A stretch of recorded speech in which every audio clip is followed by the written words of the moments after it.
masyarakat itu resah kepada pemerintah karena dianggap tidak akurat, tidak cepat, bermasalah dalam koordinasi, bermasalah juga dalam komunikasinya. Dan ini yang kita hadapi sekarang. Ketika misalnya pemerintah, terlihat sebagian masyarakat menganggapnya pemerintah lambat. Bukan cuma lambat, tetapi seperti menganggap bahwa ada ketakutan soal ekonomi lebih besar ketimbang soal kesehatan ini.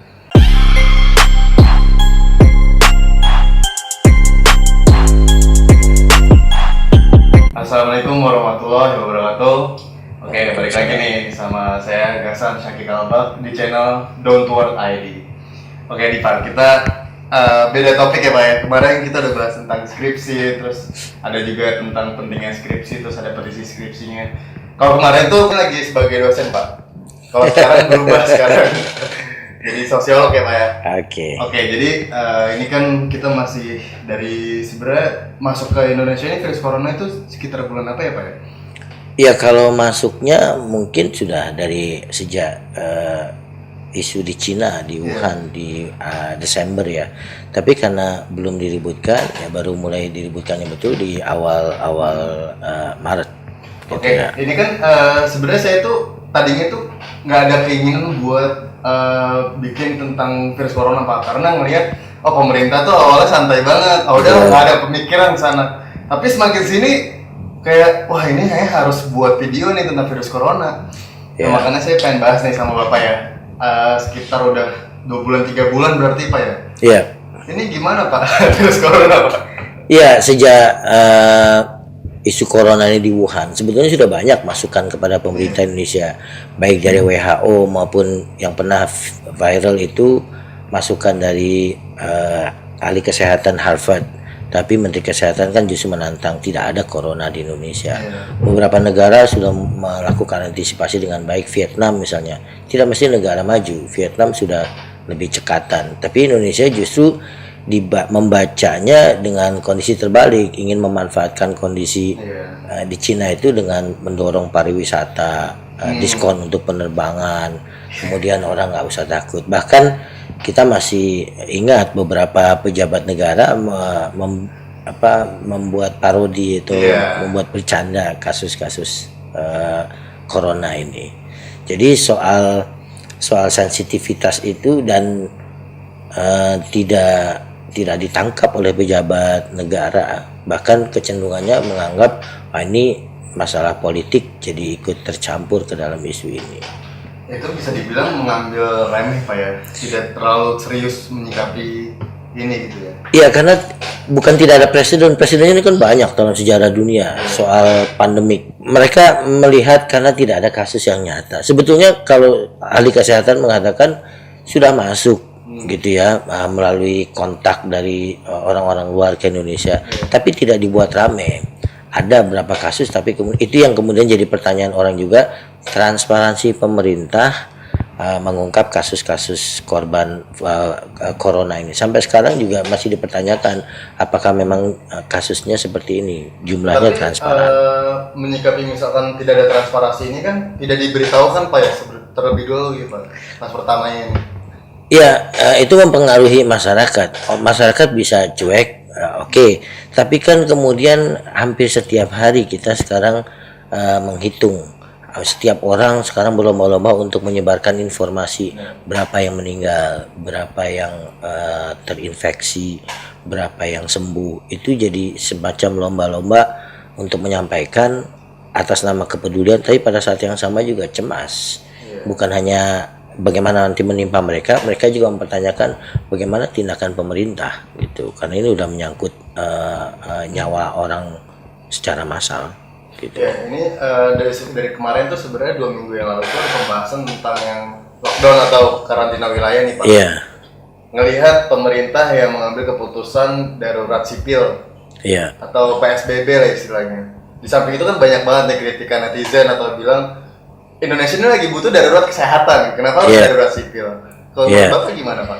Iya, saya ingin memberikan background dulu Mas Gasan ya, agak serius dikit.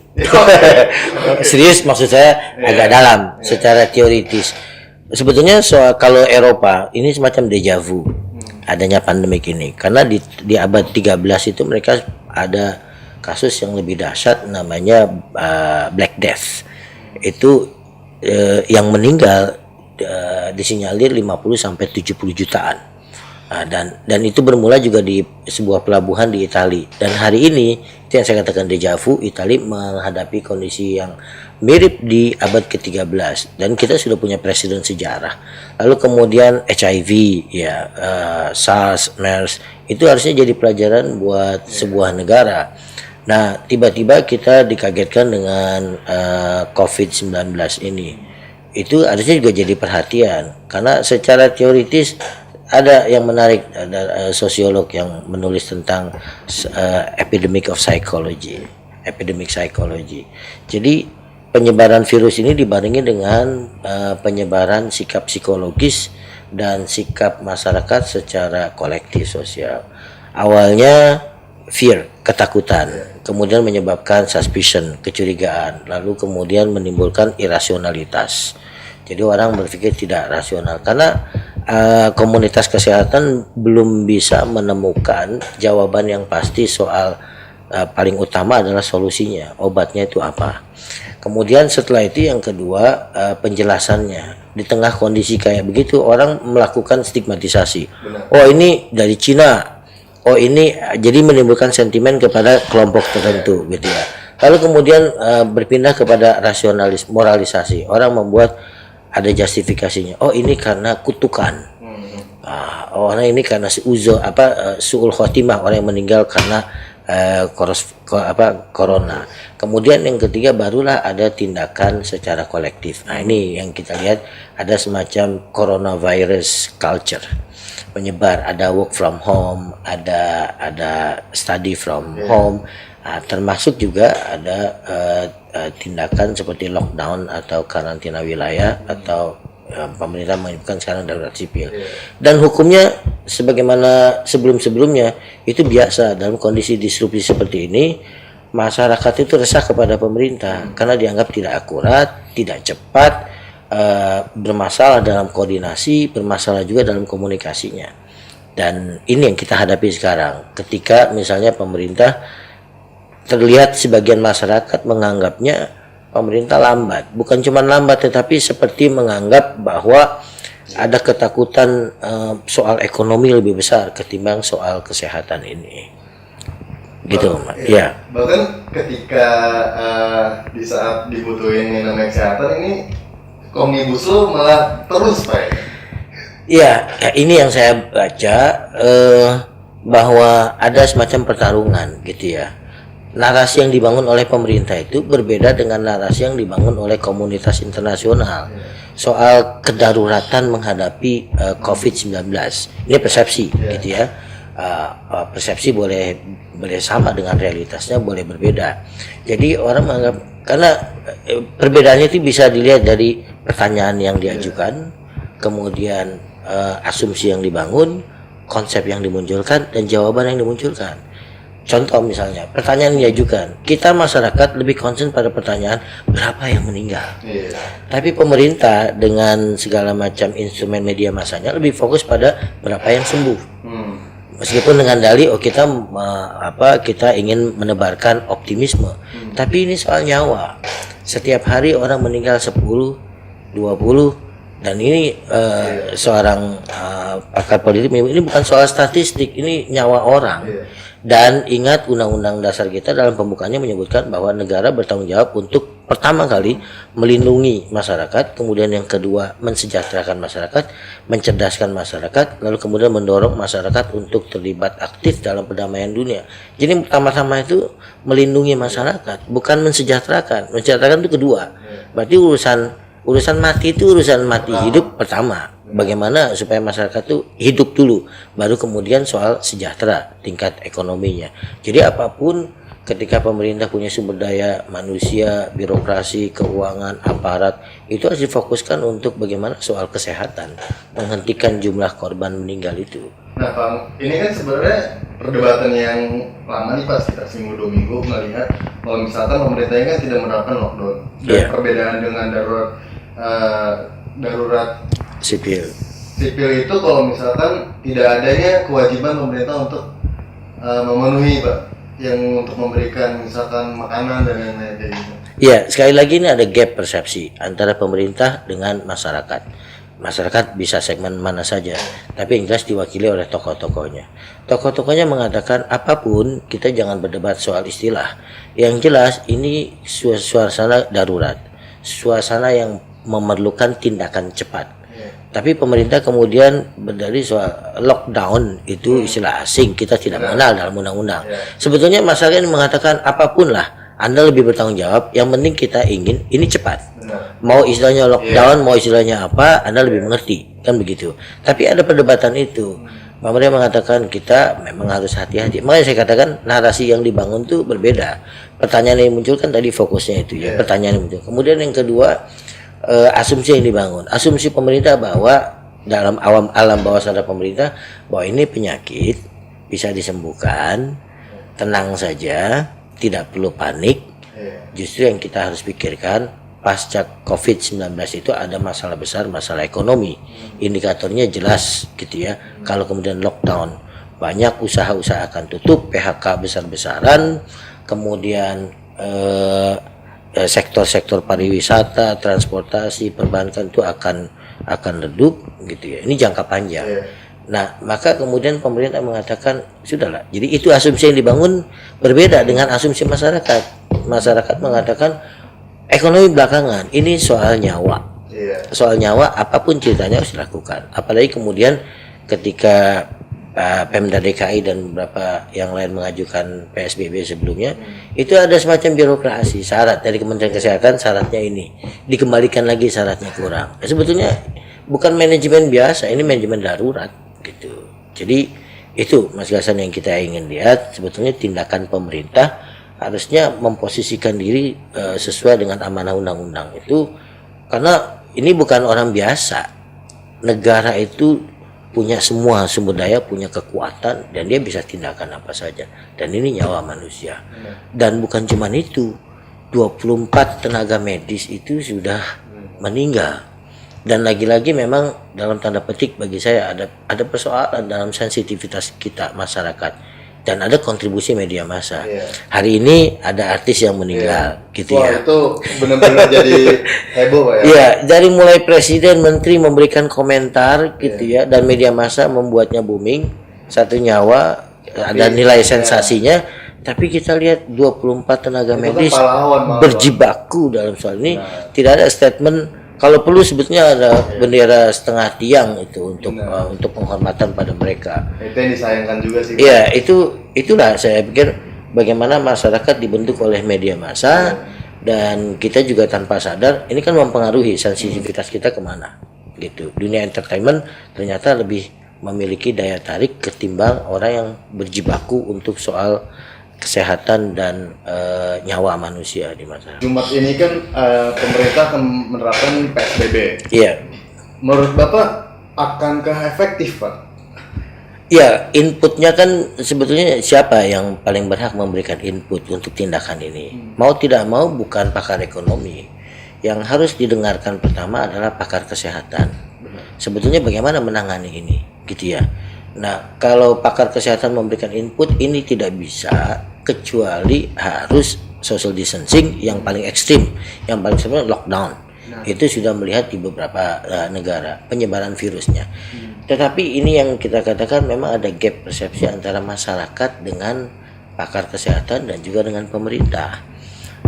Kita masyarakat awam tidak begitu mengerti bagaimana berbahayanya virus ini. Kalau macan semua orang tahu, begitu ada macan kabur. Tapi ada virus orang tidak lihat. Jadi apalagi kemudian kalau dimunculkan kasus, mereka akan menunjukkan yang meninggal kok dari pejabat, dari orang-orang kelas menengah ke atas, yang terkena juga orang-orang the haves.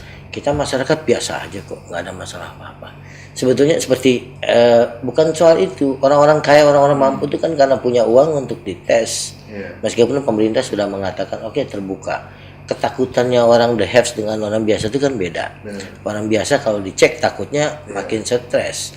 Jadi secara bercanda di Afrika pernah tidak ada kasus, sama sekali tidak ada kasus di beberapa negara Afrika. Kenapa tidak ada kasus corona? Karena kami tidak punya alat tesnya. Iya. Tapi kalau di sini alat tesnya juga tidak bisa mengetes, tidak sepenuhnya benar, Pak. Iya, tapi ini maksudnya psikologi kita bedakan kelompok masyarakat gitu ya. Jadi kelompok masyarakat di bawah biasa-biasa saja, bukan sebetulnya bukan karena mereka tidak terinfeksi. Mereka tidak ada punya kultur untuk kesadaran kesehatan lebih tinggi dibandingkan yang lain gitu ya. Meskipun pemerintah bilang gratis misalnya ya, tapi mental kultur soal kesehatan kan bukan prioritas. Mereka lebih pada soal makan tidak makan itu dulu gitu ya. Tapi kalau orang-orang yang dahers atau kelas menengah punya kesadaran bukan cuma soal punya uang, tapi punya kesadaran pada kesehatannya itu lebih tinggi. Terus kalau misalkan untuk karantina wilayah atau misalkan PSBB ini, menurut Bapak nggak ada masalah dong dalam segi apapun gitu? Justru itu yang dituntut oleh beberapa kepala daerah, itu ya, karena sebetulnya ada sinyalemen bahwa Indonesia sebenarnya sudah kehilangan momen, sudah terlambat. Harusnya yang disebut dengan apapun istilahnya lockdown itu sudah lebih awal, gitu ya, seharusnya, sehingga tidak ada. Sekarang lagi bukan masalahnya virusnya berpindah dengan sendirinya, tapi dibawa oleh orang dan orang sudah menyebar kemana-mana. Ini yang saya lihat ambigunya pemerintah dalam bersikap, termasuk soal mudik. Ya, antara boleh dengan tidak boleh. Satu dilarang, pemerintah tidak melarang, tapi meminta MUI supaya membuat fatwa haram mudik. Kepala Menteri dalam aparat negara diminta untuk memberikan anjuran ataupun surat himbauan ASN tidak boleh pulang mudik gitu. Tapi pemerintahnya masih mengatakan boleh gitu. Dan ini membuat ketar-ketir komunitas kesehatan karena nanti orang akan banyak jadi carrier. Nah itu kebayang kalau dari Jakarta menyebar ke mana-mana gitu. Ini saya kira memang ada gap persepsi antara kita masyarakat umum dengan mereka yang benar-benar mengerti soal persebaran virus. Tapi ada masalah yang lebih besar lagi, sebetulnya di kalangan komunitas kesehatan juga tidak satu suaranya. Kita ini suasana yang masih dibilang galau. Hampir semua masyarakat terpecah. Komunitas keagamaan ada banyak pandangan soal ditutup masjid atau tidak ditutup. Soal menghadapi virus, apakah memang kita harus ikhtiar atau memang nggak usah takut karena manusia. Ini kan makhluk. Yang kedua komunitas kesehatan. Dulu diminta kita menggunakan hand sanitizer, belakangan ada ini berbahaya. Disinfektan diserukan, WHO tidak menganjurkan. Lalu kemudian masker katanya hanya untuk orang sehat, sekarang diminta semua orang pakai. Ada ahli virus yang mengatakan ini biasa saja kok, sembuh dengan sendirinya, penting imunitas. Ada yang mengatakan ini berbahaya. Ini juga memberikan gambaran pada masyarakat sehingga masyarakat awam kita selektif mengambil informasi yang dia mauinya saja. Kalau nyaman dengan kondisi dia, udahlah, ngapain takut dengan virus, mati sudah takdir Allah, selesai. Tapi sekarang kita berhadapan dengan kondisi korban itu bertambah setiap hari dan kita tidak tahu sampai kapan. Gitu. Kalau dibilang efektif atau tidak, kalau saran dunia kesehatan komunitas kesehatan memang sudah lockdown. Yang saya khawatirkan bukan menyebarkan kepanikan. Kita lihat bagaimana Eropa, Amerika, Italia, Inggris, Jerman dengan fasilitas kesehatan yang luar biasa, tingkat disiplin masyarakatnya tinggi, kemudian tingkat ekonominya tinggi, mereka melaksanakan lockdown dan nggak berhenti jumlah penyebaran virus ini. Italia sudah berapa ribu, Amerika sudah tembus di atas 200.000. Nah kita fasilitas kesehatannya morat-marit, APD-nya untuk itu tidak kurang. Lalu kemudian masyarakatnya tidak disiplin sedisiplin Korea Selatan, tingkat ekonominya rendah.